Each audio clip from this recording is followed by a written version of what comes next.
भूषयन्ति पुरुषं हारान चन्द्रोज्ज्वलाः न स्नानं न विलेपनं न कुसुमं नालङ्कृता मूर्धजाः वाण्येकासमलं करोति पुरुषं या संस्कृता धार्यते क्षीयन्ते अखिलभूषणानि सततं वाग्भूषणं भूषणं क्षीयन्ते अखिलभूषणानि सततं वाग्भूषणं भूषणं। వాగ్భూషణం భూషణం అనేటటువంటి సుభాషితాన్ని మనకి అందించిన వారు భర్తృహరి మహాకవి. భుజకీర్తులు కానీ, చంద్రుని వలె ప్రకాశించే ముత్యాల హారాలు కానీ, స్నానాలు చందనాదులు, అలంకరించబడిన శిరోజములు మానవుడికి అలంకారాలు కావు. సంస్కరించబడిన మాటయే మానవుడికి అలంకారము. అన్ని అలంకారాలు నశించేవే, ఏది శాశ్వతం కాదు. కానీ సంస్కృత వాణి ఒకటే అందరికీ అన్ని వేళల అలంకారము. వాగ్భూషణమే భూషణం. మస్త్రకోవిదః సోస్త్రముగ్రజవ మస్త్రకోవిదః సందధే ధనుషి వాయుదైవతం సందధే ధనుషి వాయుదైవతం సందధే ధనుషి వాయుదైవతం తేన శైలగురుమప్యపాతయత్ తేన శైలగురుమప్యపాతయత్ తేన శైలగురుమప్యపాతయత్ పాండుపత్రమివ తాడకాసుతం పాండుపత్రమివ తాడకాసుతం పాండుపత్రమివ తాడకాసుతం పాండుపత్రమివ తాడకాసుతం 29 యస్సు బాహురితి రాక్షసోపరః యస్సు బాహురితి రాక్షసోపరః యస్సు బాహురితి రాక్షసోపరః తత్ర తత్ర విససర్పమాయయా తత్ర తత్ర విససర్పమాయయా తత్ర తత్ర విససర్పమాయయా తంక్షురప్రశకలీకృతం కృతి తంక్షురప్రశకలీకృతం తంక్షురప్రశకలీకృతం కృతి తంక్షురప్రశకలీకృతం కృతి తంక్షురప్రశకలీకృతం కృతి పత్రిణాం వ్యభజదాశ్రమాద్ బహిః పత్రిణాం వ్యభజదాశ్రమాద్ బహిః పత్రిణాం వ్యభజదాశ్రమాద్ బహిః 30 ఇత్యపాస్తమఖ విఘ్నయోస్తయోః ఇత్యపాస్తమఖ విఘ్నయోస్తయోః ఇత్యపాస్తమఖ విఘ్నయోస్తయోః సామ్యుగీనమభినంద్య విక్రమం సామ్యుగీనమభినంద్య విక్రమం సామ్యుగీనమభినంద్య విక్రమం ఋత్విజః కులపతేర్యథాక్రమం ఋత్విజః కులపతేర్యథాక్రమం ఋత్విజః కులపతేర్యథాక్రమం వాగ్యతస్య నిరవర్తయన్ క్రియాః వాగ్యతస్య నిరవర్తయన్ క్రియాః వాగ్యతస్య నిరవర్తయన్ క్రియాః. ఓం శ్రీ గురుభ్యో నమః. విజయ ప్రసార మాధ్యమ ద్వారా సంస్కృత భాషాధ్యయన కార్యక్రమాయ సర్వేభ్యः సందర్శకమహాశయేభ్యः శుభస్వాగతం. ఇదానీం మహాకవి కాళిదాసకృత రఘువంశ మహాకావ్యే ఏకాదశ సర్గే 28తమ శ్లోకస్య తథైవ 39తమ శ్లోకస్య తథైవ 30తమ శ్లోకస్య చ అధ్యయనం కరవామహై. విజయవాడ ప్రసార మాధ్యమం ద్వారా సంస్కృత భాషాధ్యయన కార్యక్రమంలో భాగంగా ఇవాళ మనం రఘువంశ మహాకావ్యంలో ఏకాదశ సర్గలో 28, 29, 30 ఈ 3 శ్లోకాల్లోని విశేషాలను తెలుసుకుందాం. ముందుగా 28 సోస్త్రముగ్రజనం అస్త్రకోవిదం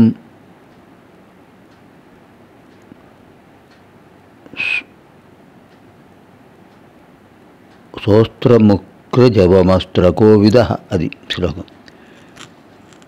సోస్త్రముగ్రజవమస్త్రకోవిదః సందధే ధనుషి వాయుదైవతం తేన శైలగురుమప్యపాతయత్ పాండుపత్రమివ తాడకాసుతం సోస్త్రముగ్రజవమస్త్రకోవిదః సందధే ధనుషి వాయుదైవతం తేన శైలగురుమప్యపాతయత్ పాండుపత్రమివ తాడకాసుతం. సో పక్కన అకార ప్రశేషం ఉంది, కొంచెం దీర్ఘం తీయాలి స్వరాన్ని. సోస్త్రముగ్రజవం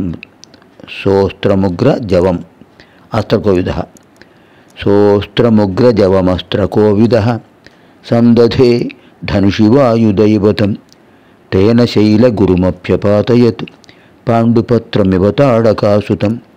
పదవిభాగः. సహ ప్రథమం, అస్త్రం ద్వితీయం, ఉగ్రజవం తృతీయం, అస్త్రకోవిదః చతుర్థం, సందధే పంచమం, ధనుషి షష్ఠం, వాయుదైవతం సప్తమం, తేన అష్టమం, శైలగురుం నవమం, అపి దశమం, అపాతయత్ ఏకాదశం, పాండుపత్రం ద్వాదశం, ఇవ త్రయోదశం, తాడకాసుతం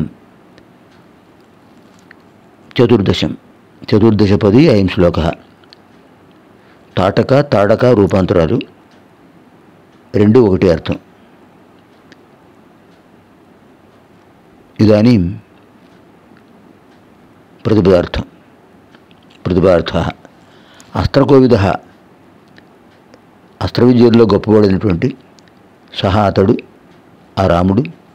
ఉగ్రజవః మిక్కిలి వేగము కలిగినటువంటి, వాయుదైవతం వాయువు అధిదేవతగా కలిగిన అస్త్రమును అంటే వాయవ్యాస్త్రమును, ధనుషి ధనుసునందు, సందధే ఎక్కుపెట్టాడు, తేన దాని చేత అంటే ఆ వాయవ్యాస్త్రం చేత, శైలగురుం అపి పర్వతము కంటే ఎత్తైనటువంటి అంటే పర్వతమంతా ఎత్తున్నటువంటి వాడు, అలాగే బరువు కలిగిన వాడు కూడా అయినటువంటి తాడకాసుతం, తాటక అనే రాక్షసు యొక్క కొడుకును అంటే మారీచుణ్ణి, పాండుపత్రం ఇవ ఒక పండుటాకు వలె, పాండు అంటే పండిన అని అర్థం, పత్రం పాండుపత్రం పండుటాకును వలె అపాతయత్ పడవేశాను. ఒక్కసారిగా ఆ రామబాణం అంటే వాయువ్యాస్త్రం పర్వతాకారుడైన రాక్షసుని పడేసింది. ఒక పండుటాకును గారి ఎంత తేలిగ్గా పడేస్తుందో, పచ్చి ఆకులు తొందరగా కొమ్మ నుంచి రాలవు. పండుటాకు కొంచెం గాలి వచ్చినా కూడా అది కింద పడిపోతుంది. మహావేగము కలిగిన వాయువ్యాస్త్రం చేత శ్రీరామచంద్రుడు పర్వతాకారంతో ఉన్నటువంటి, పర్వత ప్రమాణంతో ఉన్నటువంటి ఆ మారీచుణ్ణి పండుటాకులాగా నేలపై కూల్చాడు. ఇక్కడ విశేషం ఏంటంటే అస్త్రకోవిద శబ్దం అనేటటువంటిది, కోవిద అనే అర్థానికి, ఆ శబ్దానికి అర్థం ఏంటంటే ఎప్పుడు ఎలా ప్రయోగించాలో అటువంటి నైపుణ్యం కలిగిన వాడు అర్థం. కోవిద అంటే నైపుణ్యం కలిగిన వాడు. అది శ్రీరాముడి యొక్క విశేషణం. సోస్త్రముగ్రజవమస్త్రకోవిదః సందధే ధనుషి వాయుదైవతం తేన శైలగురుమప్యపాతయత్ పాండుపత్రమివ తాడకాసుతం. అనంతరం ఏకోనత్రింశత్తమ శ్లోకः. ఏక ఓన త్రింశత్తమ, త్రింశత్ అంటే 30, త్రింశత్తమ అంటే 30వ, ఏక ఊన ఒకటి తక్కువ 30వ అంటే 29వ శ్లోకం. యస్సు బాహురితి రాక్షసోపరః తత్ర తత్ర విషసర్పమాయయా తంక్షురప్రశకలీకృతం కృతి పత్రిణాం వ్యభజదాశ్రమాద్బహిః. యస్సు బాహురితి రాక్షసోపరః తత్ర తత్ర విషసర్పమాయయా తంక్షురప్రశకలీకృతం కృతి పత్రిణాం వ్యభజదాశ్రమాద్బహిః.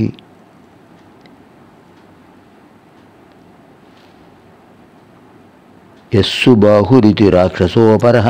రాక్షసో పక్కన అకార ప్రశేషం ఉంది, అంటే అక్కడ కొంచెం స్వరం దీర్ఘంగా ఉంచాలి. యస్సు బాహురితి రాక్షసోపర తత్ర తత్ర విషసర్పమాయయా తం క్షుర ప్రసకలీకృతం కృతి పత్రిణాం వ్యభజదాశ్రమాద్ బహిః. పదవిభాగः.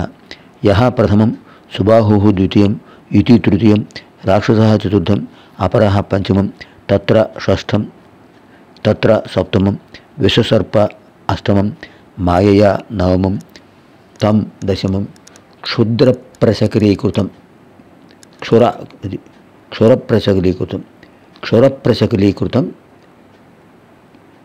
దశమం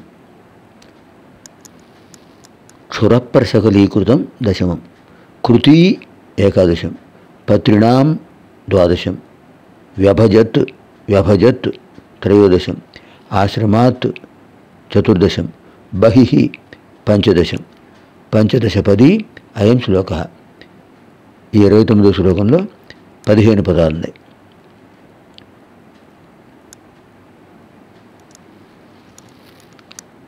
ప్రతిపదార్థం సుబాహు ఇతి. సుబాహు అనే పేరుకున్నటువంటి యహ ఎటువంటి, అపరహ మరి ఒకడైనటువంటి, రాక్షస రాక్షసుడు అంటే సుబాహుడనే పేరు గల మరో రాక్షసుడు ఎవడున్నాడు అని అర్థం. అటువంటి వాడు తత్ర తత్ర తత్ర తత్ర అక్కడక్కడ, తత్ర అంటే అక్కడ, తత్ర తత్ర అక్కడక్కడ మాయతో విషసర్ప సంచరిస్తూ ఉన్నాడు.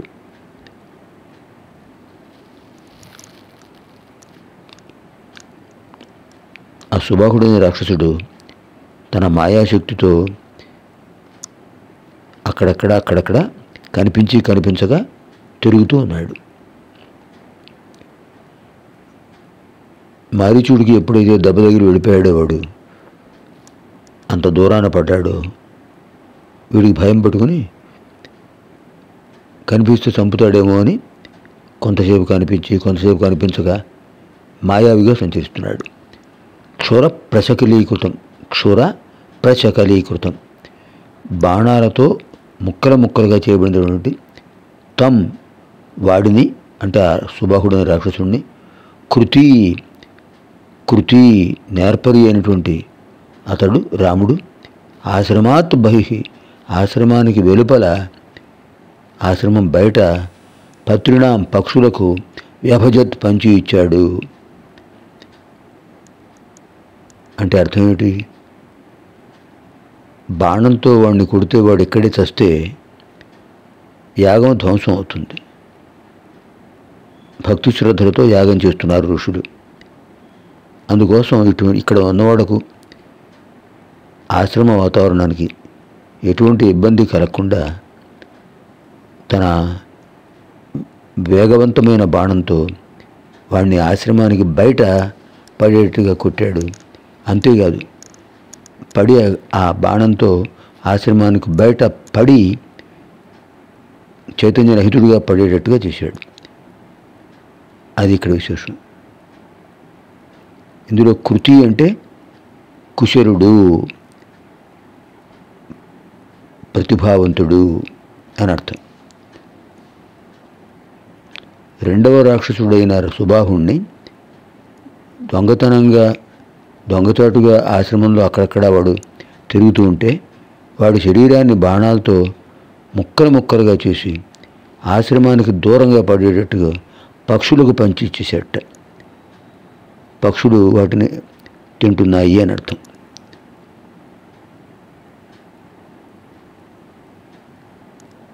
ఆశ్రమాత్ బహిః ఆశ్రమం బయట ప్రశకలీకృతం, శకరం అంటే ముక్క, ప్రశకలీకృతం చిన్న ముక్కలుగా. పర్వతాకారుడు వాడు ముక్కలైతే అదో పెద్ద ముక్కలు వస్తాయి వాడి శరీరంలోంచి, వాడిని ఖండిస్తే ఆ బాణం. కానీ రాముడు ప్రయోగించిన ఆ ఒక్క బాణం వాడిని చిన్న ముక్కలుగా కత్తిపీట మీద కూరగాయలు జరిగినట్టుగా ఆ బాణం అత్యంత వేగంగా వెళ్ళి వాడిని ముక్కలుగా చేసి చిన్న ముక్కలుగా చేసి ఆశ్రమ వాతావరణం బయట పక్షులకు ఆహారంగా పడేట్టుగా చేశాడు. అందులో ఆయన నైపుణ్యం ఎంతటిదో, ఆయన ఎంత ప్రతిభావంతుడో మనకు తెలుస్తుంది. అలాంటి విశేషమైన శ్లోకం ఇది. కృతి అనే శబ్దంలోనే ఉంది ప్రతిభావంతుడు అని అర్థం. అంటే ఆ సుబాహుడి యొక్క మాంసఖండాలు, శరీర భాగాలు ఆశ్రమంలో ఎవరి మీద పడకుండా, ఆశ్రమానికి ఎటువంటి కాలుష్య ప్రభావాన్ని కలిగించకుండా బాగా దూరంగా పడేటట్టుగా చేశాడు. ఆ పక్షులు అక్కడ వాటిని తినేసాయి అని అర్థం. పెద్ద పెద్ద ముక్కలుగా అయితే అవి ఏం తినగలవు. అదే పక్షులు తినడానికి వీలుగా చిన్న చిన్న ముక్కలుగా ఆ బాణం వాడు ఆ రాక్షస శరీరాన్ని ఖండాలుగా చేసేసింది. యస్సు బాహురితి రాక్షసోపర తత్ర తత్ర విససర్పమాయయా తంక్షురప్రసకలీకృతం కృతి పత్రిణాం వ్యభజద ఆశ్రమాద్ బహిః. పత్రిణాం అంటే పక్షులకు. అనంతరం 30వ శ్లోక, 30వ శ్లోకం. ఇత్యపాస్తమఖ విఘ్నయోస్తయోః సామ్యుగీనమభినంద్య విక్రమం ఋత్విజః కులపతేర్యథాశ్రమం వాగ్యతస్య నిరవర్తయన్ క్రియాః. ఇత్యపాస్తమఖ విఘ్నయోస్తయోః సామ్యుగీనమభినంద్య విక్రమం ఋత్విజః కులపతేర్యథాక్రమం వాగ్యతస్య నిరవర్తయన్ క్రియాః.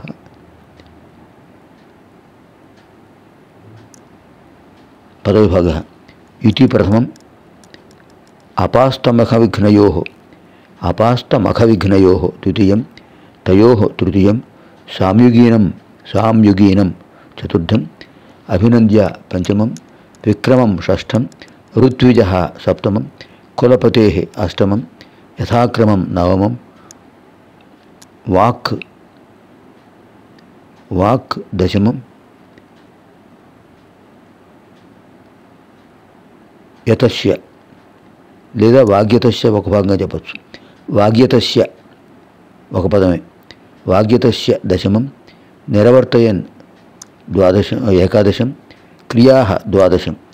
ద్వాదశపదీ అయం శ్లోకः. అయం 30వ శ్లోకः ద్వాదశపదీ. ఈ 30వ శ్లోకంలో 12 పదాలున్నాయి. ప్రతిపదార్థः.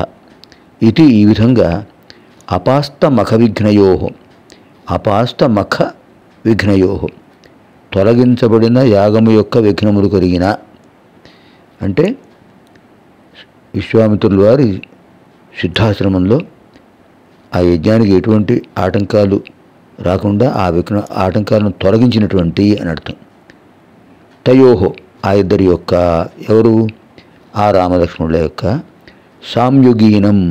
సామ్యుగీనం అంటే యుద్ధమునందు ప్రకటించబడినటువంటి విక్రమం పరాక్రమమును అభినంద్య మెచ్చుకున్నారు.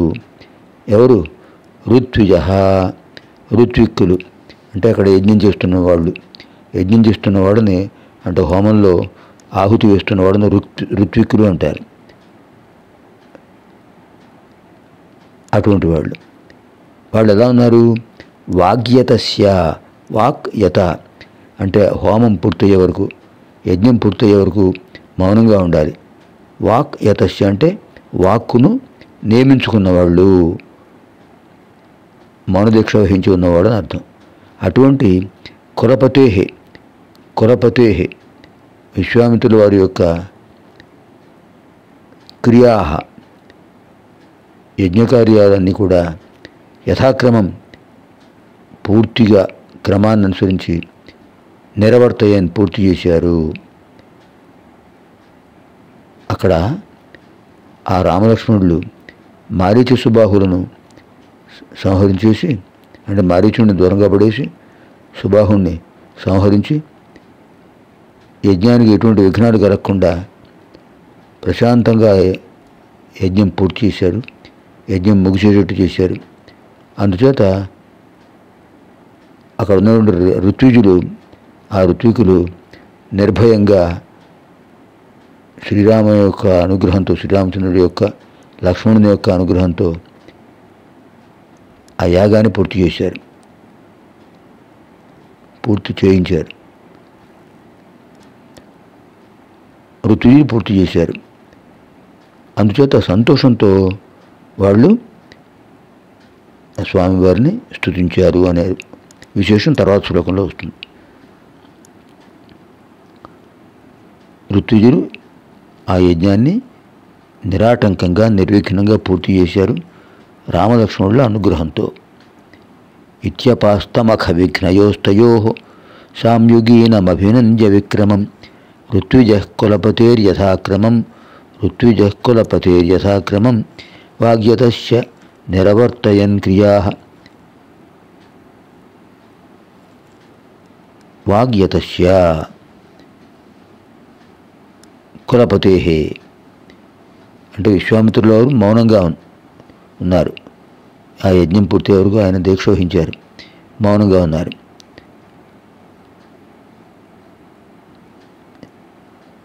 మిగిలిన ఋత్వికులు ఆయనను అనుసరించి వాళ్ళు కూడా మౌనంగా ఉండి యాగాన్ని పూర్తి చేశారు అని అర్థం. ఎవరి అనుగ్రహంతో? రామలక్ష్మణుల యొక్క దివ్యానుగ్రహంతో. ఇత్యపాస్తమఖ విఘ్నయోస్తయో సామ్యుగీనమభినంద్య విక్రమం ఋత్విజః కులపతేర్యథాక్రమం వాగ్యతస్య నిరవర్తయన్ క్రియాః. దీంతో మనకు 11వ సర్గలో 30 శ్లోకాల వరకు పూర్తయింది.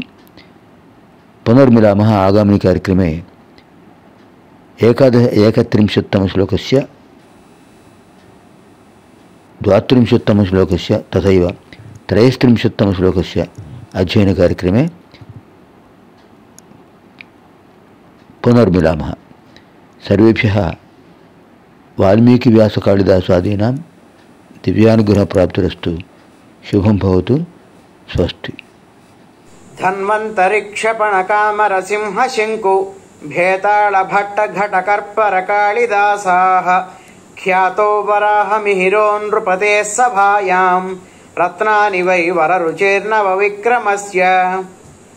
बल्लालसेन कवि विरचित भोजप्रबन्धात् स्वीकृतः अयं श्लोकम्. భావం: భల్లాలసేనుడు అనే కవి రచించినటువంటి భోజ ప్రబంధం అనే ఒక కావ్యంలో ఉన్నటువంటి ప్రామాణిక శ్లోకం ఇది.